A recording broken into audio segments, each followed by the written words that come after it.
નમસ્કાર મિત્રો, જય હિન્દ, જય ભારત, જય શ્રી કૃષ્ણ. સ્વાગત છે તમારું આપણી યુટ્યુબ ચેનલ મિસ્ટર વિજય ઇન્ફેન્ટ એજ્યુકેશનમાં. તો મિત્રો, આજે ખૂબ જ ખાસ સમાચાર વિશે વાત કરવાના છીએ. તેમાં રાજ્યના પેન્શનરોના તબીબી ભથ્થામાં અને જે મુસાફરી ભથ્થામાં વધારો કરવામાં આવ્યો છે તેના વિશે. તો મિત્રો, હવે પેન્શનરો માટે ખૂબ જ આનંદના સમાચાર. તેમાં તબીબી ભથ્થા અને મુસાફરી ભથ્થા સહિતના ભથ્થામાં સૌથી મોટો વધારો જોવા મળી રહ્યો છે. તો રાજ્યના પેન્શનરોને મળી મોટી ભેટ. તો મિત્રો, કેવી રીતે મોટી ભેટ મળી છે તેની તમામ વાત મિત્રો આજે કરીશું. તે પહેલાં તમે આપણી ચેનલમાં નવા હોય તો આપણી ચેનલને સબસ્ક્રાઈબ કરી લેજો.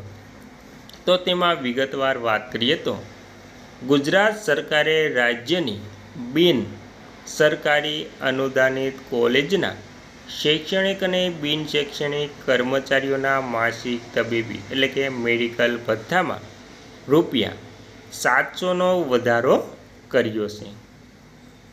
આ વધારા સાથે હવે તેઓનું માસિક ભથ્થું ₹300 વધીને સીધું 1000 થયું છે અને આ સુધારેલા દર અમલમાં આવી ગયા છે.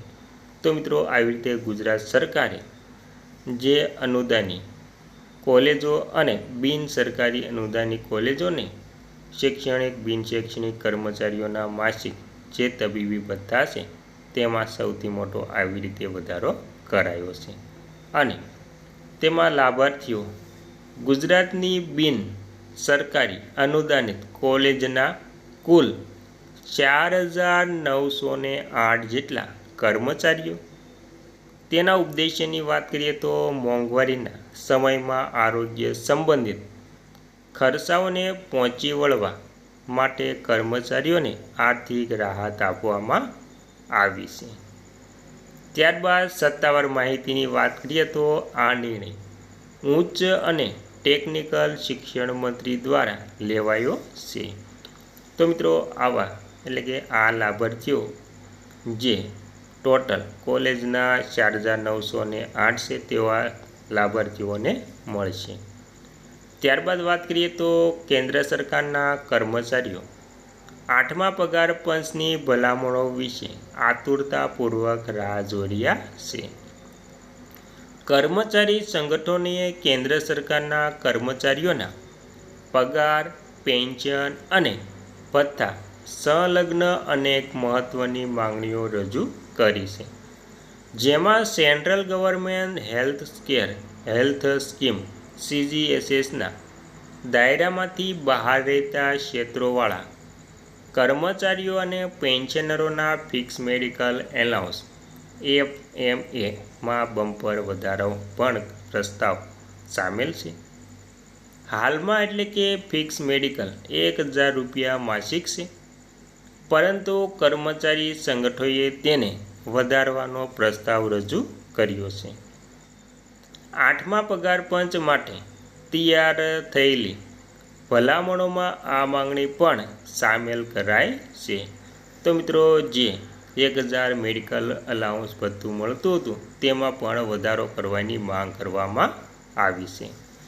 ત્યારબાદ વાત કરીએ તો વર્તમાનમાં ભથ્થું ઘણું ઓછું કેમ છે? તો કર્મચારી યુનિયનની માંગણી છે કે હાલમાં જે ભથ્થું આપવામાં આવી રહ્યું છે તે સ્વાસ્થ્ય ક્ષેત્રે વધતા ખર્ચને જોતાં ઘણું ઓછું છે અને વર્તમાનમાં તે મોંઘવારી ઝડપથી વધી રહી છે.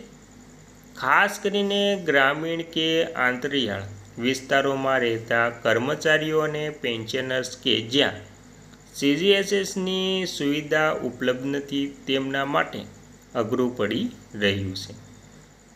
ત્યારબાદ સારવારનો ખર્ચ ઉઠાવવામાં મુશ્કેલી પડે છે. કર્મચારીઓનું કહેવું છે કે મેડિકલ એલાઉન્સમાં વધારાથી તેમને જરૂરી નાણાકીય મદદ મળી શકે છે. કર્મચારી પ્રતિનિધિની બેઠકમાં આ પ્રસ્તાવ રજૂ થયો, જ્યાં નવા પગાર પંચ માટે અનેક ચાર્ટર ઓફ ડિમાન્ડ તૈયાર થઈ રહ્યું છે. ત્યારબાદ મિત્રો વાત કરીએ તો મેડિકલ ભથ્થામાં 1000થી વધારીને જે વધારો કરવાની માંગ કરી છે તે 20,000 રૂપિયા સુધી વધારાનો પ્રસ્તાવ મૂકવામાં આવ્યો છે. તો મિત્રો આવી રીતે જે ગામડામાં અને અંતરિયાળ વિસ્તારોમાં રહે છે તેવા કર્મચારીઓ અને પેન્શનરો માટે વધારો કરે તો તેમના માટે સારું છે.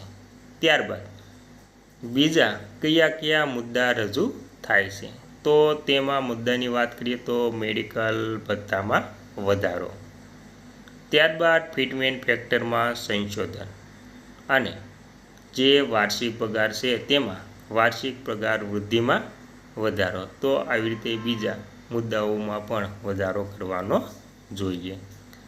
ત્યારબાદ રિટાયરમેન્ટના લાભોમાં સુધારો. રિટાયરમેન્ટ લાભોની વાત કરીએ તો તેમાં રજાઓ તથા મુસાફરી ભથ્થામાં ફેરફાર અને કર્મચારીઓની અપેક્ષાઓ શું છે તો કર્મચારીની અપેક્ષાઓની વાત કરીએ તો તેમાં 8મા પગાર પંચમાં લગભગ 1 કરોડ કેન્દ્ર સરકારના કર્મચારીઓ અને પેન્શનરોના પગાર ફ્રેમવર્ક અને સુવિધાઓની સમીક્ષા થવાની અપેક્ષા. જોકે આ તમામ પ્રસ્તાવ હજુ વિચારણા હેઠળ છે અને કોઈ અંતિમ નિર્ણય લેવાનો નથી. કર્મચારીઓને આશા છે કે પગાર પંચ પગાર, પેન્શન અને સ્વાસ્થ્ય સહાય જેવા લાભો લાંબા સમયથી પેન્ડિંગ મુદ્દાઓ પર હકારાત્મક નિર્ણય લેશે. હાલ બધાની નજર પંચની ભલામણો અને સરકારની પ્રતિક્રિયા પર છે, જે નક્કી કરશે કે 20,000 રૂપિયા માસિક મેડિકલ એલાઉન્સ જેવી માંગણીઓ શક્ય નહીં, એટલે કે આ 20,000 શક્ય નથી. અત્રે જણાવવાનું છે કે કેન્દ્ર સરકારે 8મા પગાર પંચને પોતાનો રિપોર્ટ સબમિટ કરવા માટે 18 મહિનાનો સમય આપ્યો છે, પરંતુ કેન્દ્ર સરકારે હજુ એ સ્પષ્ટ નથી કર્યું કે આ ભલામણો ક્યાંથી લાગુ થશે. કેન્દ્ર સરકારે 8મા પગાર પંચને અગાઉ મંજૂરી આપી છે, જેનાથી લગભગ 50 લાખ કેન્દ્ર સરકારના કર્મચારીઓ અને 69 લાખ પેન્શનરોને ફાયદો થશે મિત્રો.